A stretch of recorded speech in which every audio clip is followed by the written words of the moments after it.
Hey everyone, Josh Swanson here from Orlando Senior Transitions, and welcome to our YouTube channel, Senior Living in Orlando. For our interview today, we have Geoff Hoatson from Family First Firm. For those of you who don't know, he's probably the leading expert in Winter Park and probably all of Florida, probably the whole world like to even. Think so. As far as Medicaid and asset protection. And in Florida, that's really important because we have some very beneficial asset protection laws for Medicaid. So we're here to interview him today and get some ideas of how he can help your family and when you're going through the stuff. So, Geoff, thanks again for taking this interview. I'm very, very honored. You know, you've been on my radar for about 6 months now. I was touring a senior living facility, and my sister lives with us. She's an adult, but when my parents passed away, we inherited her, and she has autism. And so she had Medicaid, and then it was about to go away, and then I had the senior living place, and I was like, hey, I just mentioned I was going through that, and they're like, you need to meet Brianne. Yeah. So they introduced me to Brianne. Brianne's like, oh, we can do this. We have every single different tool. I mean, you guys are like the Swiss Army knife or just everything of different ways to slice this pie differently than anyone else does in order to protect Medicaid. That's what you focus on, asset protection. And over the years in my real estate background, we've had tons of clients who have came in and they're like, we can't sell the house right now because mom's going to lose her Medicaid. And they're also like, well, we can't afford to continue the assisted living, the payments every month without selling the house. But if we sell the house, mom loses her Medicaid, so we don't know what to do. Yeah. And for years, I had no answer for them. And then Brianne introduced me to your firm. And so, you really kind of saved us, beginning of the year. There's a transaction where we didn't really know the homeowner is her and her granddaughter had the power of attorney. And she was in assisted living. No one said she was on Medicaid. And then all of a sudden, after we closed on the house, they're like, oh, well, my grandma's not allowed to have more than $2,000 in her account. And I'm like, okay, we need to call Geoff Hoatson right now. So we did, and you guys saved the day. I mean, she's back on her, everything's reapproved, and she's good now, and she's fine, but they wouldn't have been fine without you. Yeah. And so thank God I met Brianne, and thank God for you and what you do. You're the CEO, the visionary of this company, this kind of specific product. Yeah. And it's very, thank God. Thank you for doing this. We really appreciate you. So that's how I came into to know you. You have a reputation in Winter Park and all the buses in the surrounding area as the Medicaid expert. So I've been referencing you to my people and everything, that the most famous Medicaid expert in all of Florida. That's probably true. Yeah, there's not a lot of people putting their faces on stuff, I don't think. No, you did good though. I love your branding. Oh, thank you. First off, congrats on the new podcast. Oh, thank you. I listened to it, and it's absolutely amazing. It's everything that when I originally, wanted to do this YouTube interview with you, just all the things that you said on there is things that the message that I want to let people know, the help that's available that people don't know about. So if you guys haven't watched it, then there's going to be a link in the description. Check it out, the new podcast. And what's the name of the podcast? It's called Elder Law Out Loud. Elder Law Out Loud. That's it. I love it. And how many episodes are out now? I'll be honest with you. They have a schedule where they're releasing them. I am not certain where we are. Okay. So it might be one or two of them that have been released so far. I think we're trying to not put out too much, just because I feel like I got some podcasts that I follow and they have like daily releases and I can't keep up. Yeah. I miss so much of it. And I'm like, I don't know if I'm missing the good ones. I don't know if I'm, I know that there's, better episodes and episodes that probably aren't as relevant to me, and I struggle to keep up with them. And I feel like the stuff that we talk about is not changing as rapidly. And so, we can put this out in a manner where it's like, okay, it's digestible. Get to it once every few weeks or whatever, and that's plenty. Yeah. And it's good too, because a lot of us, none of us want to think about putting our parents in senior living or how they're going to pay for it or these kind of questions. So when it comes into, most of my clients, most of my people, when it comes into their life, it's this rapid fire moment. They're like, oh my God, what do I do right now? Yeah. So, as you guys build up that podcast, they can just binge watch. That's going to be something because this all that information you need all at once. Yeah. And it's not relevant until it's the only thing that matters. Sure. It's like oxygen, for your parents, really. That's true. That's a great point. Yeah. And it's just so important. And so anyway, man, it's just really great. But one of the things that was really cool I didn't know about you on your podcast is you talked about how you got into the industry. Do you mind sharing that with everyone? Yeah. So, basically I've lived it. That's really how I ended up doing this sort of thing is, 3 of my 4 grandparents ended up with either dementia or Alzheimer's. So I know it's in the future for me, statistically. But all of them used some form of long-term care before they passed. Even my one grandmother who didn't had some in-home care before she passed because she had physical disabilities. It seems like oftentimes it's one or the other, right? It's like either your physical stuff goes or the mental goes. But my dad's mom, it was, she was sharp until the end, basically. It just, had a lot of physical maladies. But so with that, her husband, my grandfather, he had been in World War II over in the Pacific Theater. He was on a landing craft. They hit a landmine, blew up.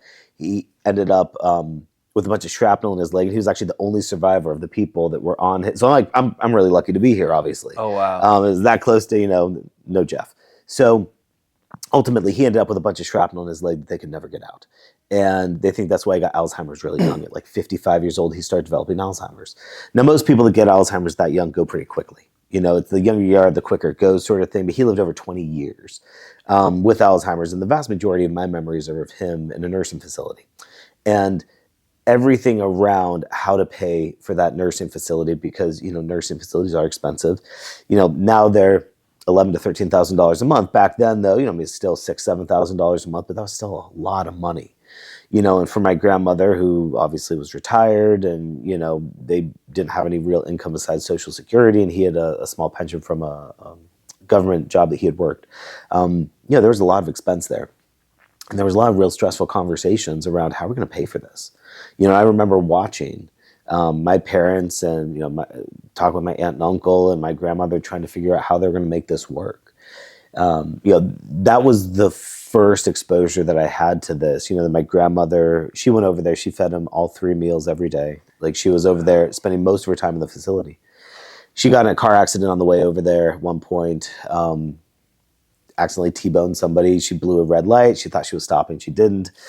And ended up getting sued. And all these things really devastated them financially. And then you look over at my mom's side, they were living on their own. Both of them had some dementia. They were getting taken advantage of by a neighbor. At one point, we finally figured out who came over, asked for money for groceries. They wrote him a check. Came over the next day, asked for money for groceries. They wrote him a check. And on day after day after day, until my parents finally figured this out about a couple months later, to the tune of 5 figures of income. But the crazy thing about it is it wasn't illegal. It's not a crime. They just asked for money, and my grandparents gave it to them. Now, they didn't remember they'd given them money every day for the last month or two. But, unfortunately, I've witnessed a lot of and dealt with, and both of them ended up then in assisted living and then memory care before they passed away. And so, it ended up in this situation where, these challenges that most people face as they age have been a very real part of my life during, the early kind of formative years. And, we didn't have anybody that does what I do now. And so we fumbled through it. My family fumbled through it and made a lot of mistakes, and it cost a lot of money. Mm. And, as I learned that, hey, that could have been avoided, I was like, I want to, I want to like sing this from the rooftops. I want to make everybody aware that there is like hope in these situations, that there is somebody who can get you through this, and the mistakes that, my family made aren't mistakes that everyone else has to make. Just when we got on the first call, when we were helping our client out at the beginning of this year, the amount of different ways you could help, we really kind of needed just having you guys' oversight on what we're going to do and how to do it properly. The majority of it was not a huge problem. There's only about $20,000 of it that would have been a huge problem. Okay. But that was more than 2,000, so that would have been a big problem. Yeah. So, but as far as like taxes and finances and stuff, so we were able to work some things, a little bit tax beneficially on our own, but at the same time, just the different ways that you could help. There's like 4 different options we had to choose from. Yeah, we were able to choose an easier one, but you had some very intricate ways that you could help if there's like a worst case scenario. So I know clients who might have been in more trouble, you could have definitely helped them as well. And that was very reassuring when I realized just how many ways that because you can tell with different lawyers, when you know the law to this level, you're able to really do the best with it. Yeah. And lawyers who don't know say that something's illegal or they can't help. But really, if you have a lawyer who's been doing it, like one of our real estate lawyers, he's part of the ones who wrote the 4-bar contract himself. Oh, wow. Yeah, so he knows what's legal and not. So he's able to do a lot more stuff than most title companies say, oh, that's not legal. Right. That's just because he actually knows the law. And that's what I feel like you guys do as well. Yeah. You know the law and you know how to use it to maximize everything for the people. And it's really freaking cool. And thank you. Yeah. So, just to touch on that, Florida is a state that has more strategies to get eligible for Medicaid than any other state. And, I have loved dealing with Medicaid because it's such a puzzle. And that's what I love about it. And the thing that I think makes maybe our approach a little different is we're not looking for the right answer. We're looking for the best answer for our client based on their circumstances. And when you talk about, you had 4 options there. I mean, there's many, many, many more than 4. We have a lot of arrows in our quiver, I like to say. Yeah. And it's fun to me because, every case is different. And there are attorneys out there for sure who are, learned, okay, this strategy works. And so they just use it every time. But, and it might help, get Medicaid, but there's oftentimes downsides to any strategy you use. And our focus is minimizing the downsides as much as possible to put our clients in the best circumstances that they can be in. Get the Medicaid, but also make sure that everything else is as good as it can possibly be.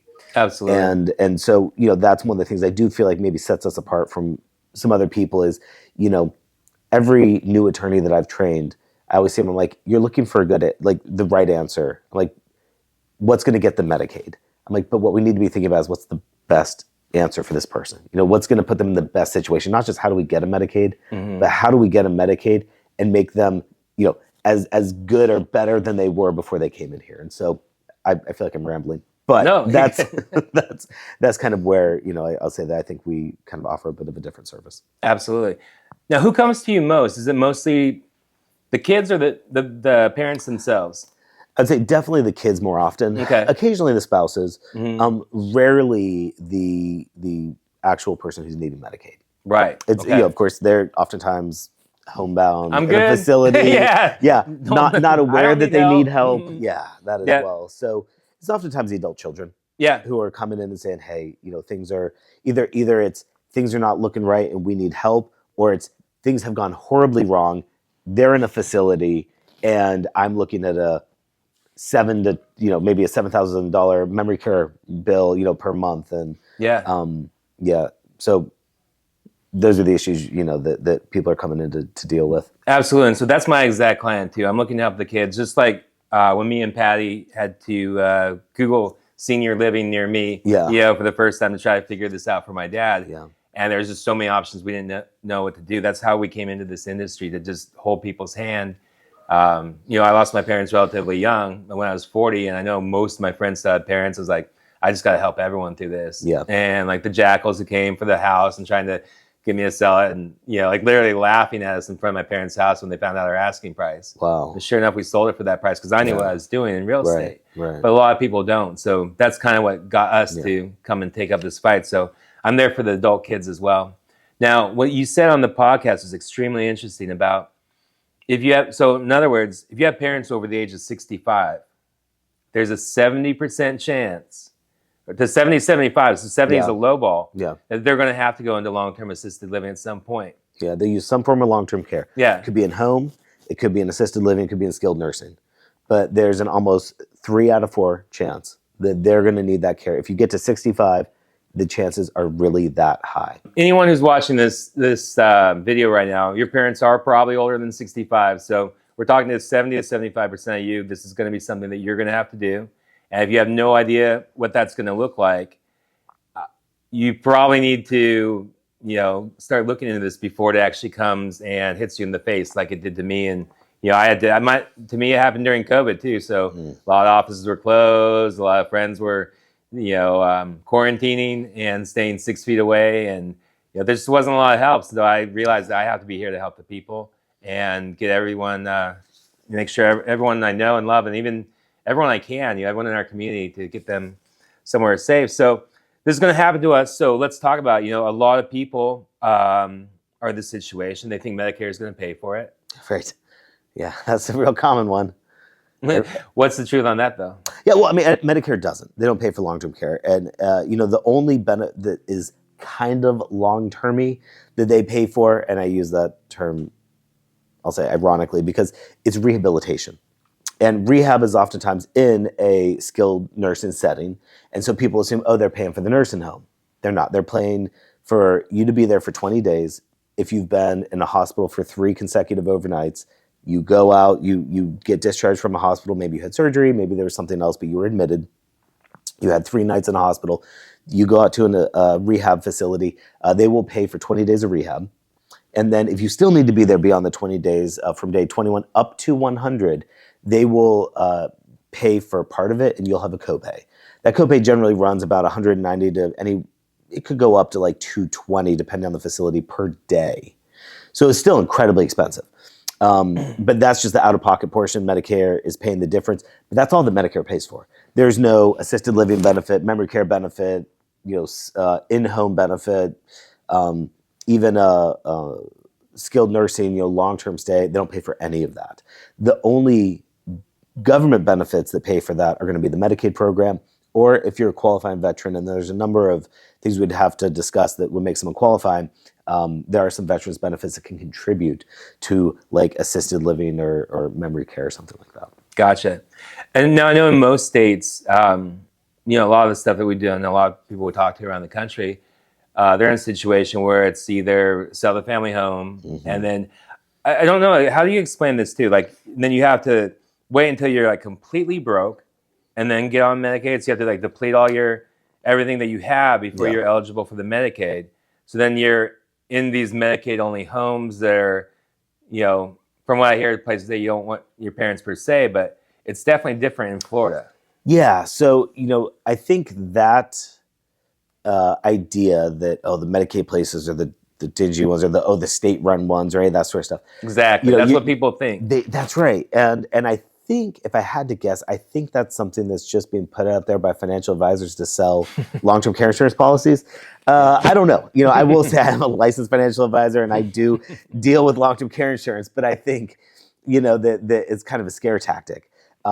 When you are looking at the skilled setting, so, what people think of as nursing homes, convalescent homes, almost all of them except Medicaid. The ones that don't are the CCRCs. I'm sure you're familiar with that. Your viewers may or may not be, but those continuum of care. Communities. Yes, exactly. So the places where you go in independent, and then they have the assisted and the memory care and the skilled, and basically you are there for the rest of your life, and all the staff knows you and everything. They're great. Most of them have very expensive buy-ins, and so there's, but those are pretty much the only ones that don't accept Medicaid. And even some of them do. They just won't let anybody from the outside their community come in to there. Yeah, you don't come in with Medicaid. If you run out of money while you're there, exactly. Yeah, then they'll apply for it for you. But in a assisted living, there are, as I'm sure you're aware, and I'm sure your viewers you probably talked about it, there are degrees and levels. There's probably, I'd say, a broader difference between the levels of care and the types of communities that exist.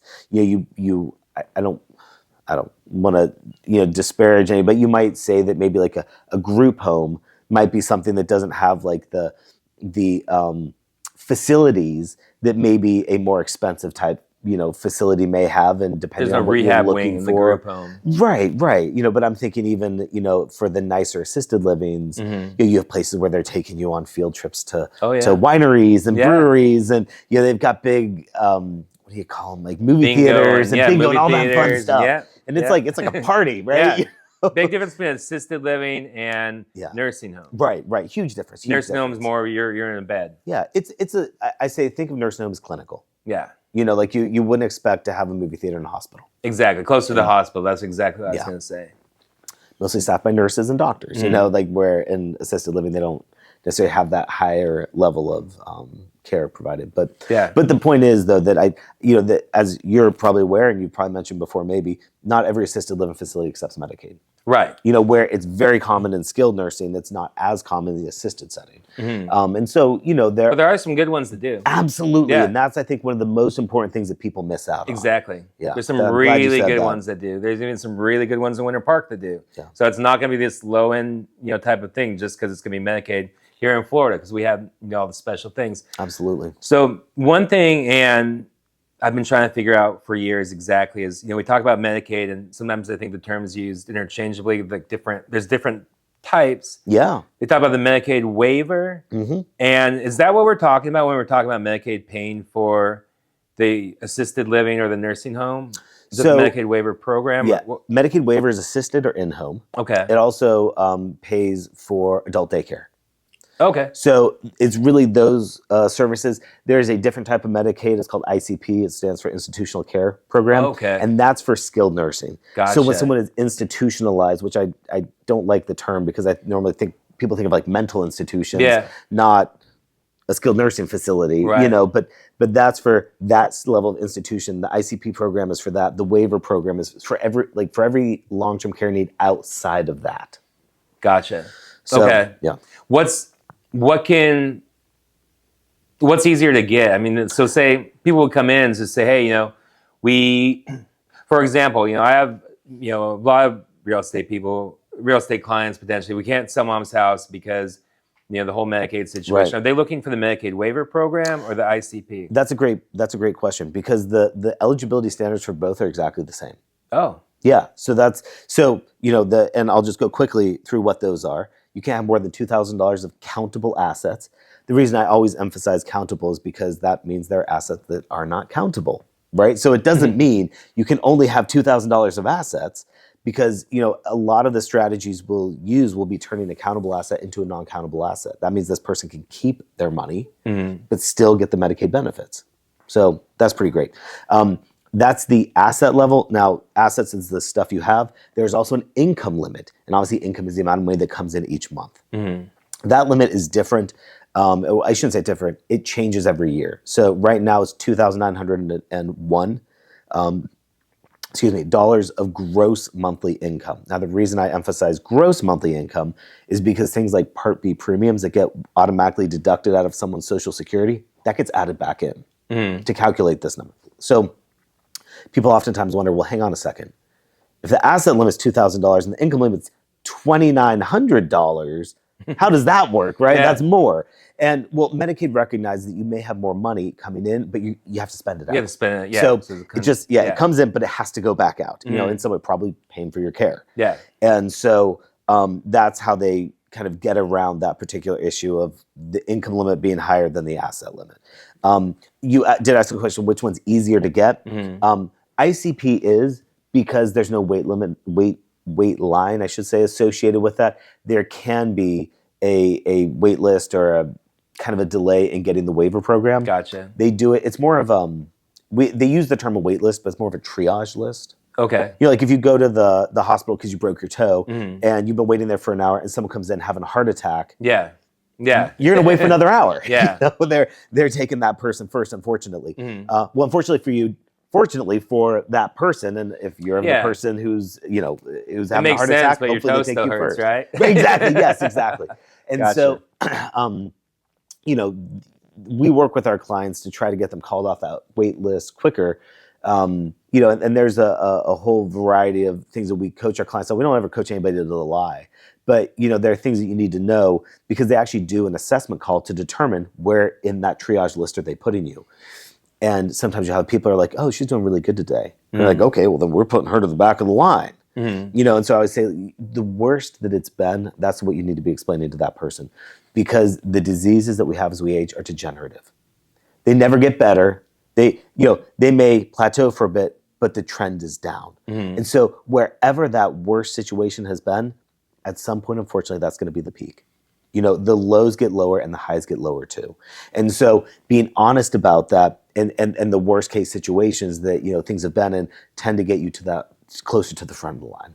Gotcha. Well, I know we have to wrap up here pretty soon, but I want to ask a couple questions about how people can reach out to you. And so for anyone in my audience, if you do have parents 65 years or older, this is going to definitely apply for 70% of you or more. And if you haven't thought about it, your parents aren't probably going to be the ones to say, hey, Josh, I want to go to senior living today. And do you think I'm just going to run over and make a call with Family First Firm and, get my Medicaid set up and then I'm just going to go over there. That's not really how it works. This is going to be something that you as kids, like we had to do it, and just for your parents, if you want to, you have to be a part of this sooner or later. So if someone wants to be proactive, and they want to reach out to you first, they want to maybe see if they can get on that triage list for the Medicaid, so they can transition into senior care, or most importantly, if they don't know the will, or that if there's no trust or something, do you guys do a package like that or something? Or what kind of things that would you offer for people to who wanted to come in and do something for just to get started? People don't know the plan. Of course. So there's really kind of two different areas we'd focus on. Is it more of a pre-planning? Are you trying to get ahead of this thing? Or is this something where we call it crisis planning, where it's like everything's blown up and now we got to get you out of it? They're very different strategies, So when we're dealing with the crisis plan, there are strategies available. There's a lot of different stuff. And that's where I talk about there's a lot of different options. Those are great because it's better than doing nothing. But as with everything else in life, it's never going to be as good as pre-planning, right? The strategies that you have pre-planning, getting ahead of it, are much better. They're all around, the downsides are almost non-existent. It's just pure win. Over here, every strategy has a downside, and there's we work to minimize those, of course, as much as possible, but we're also not magicians, right? We have to follow the law. And so there are some parts of it where you're like, okay, well, it's not great, but it's still better than doing nothing. So, but so those are the types of things that we would offer. I like to say we do three things here. We're very specific in what we do, and we do those three things well. We do estate planning, which is, wills, trusts, advance directives, the pre-planning side of things. We deal with crisis Medicaid and just needs for long-term care. And then we deal with, after people pass away, administering their estate. Sometimes, people use the word probate. I think a lot of people have heard that, and we do that. And those are the only things we do here. We just do three things, and we do them well. And so if anybody has needs that fall into those buckets, that's where we can provide a lot of help. Great. That's awesome. Well, thank you so much for your time. Yeah, man. It's been absolutely great. Pleasure. Thank you. All right, everyone. This has been another episode of Senior Living in Orlando with Geoff Hoatson, Family First Firm. There'll be a link in the link below. And make sure to check out his podcast. There's complete gold there. Thank you so much.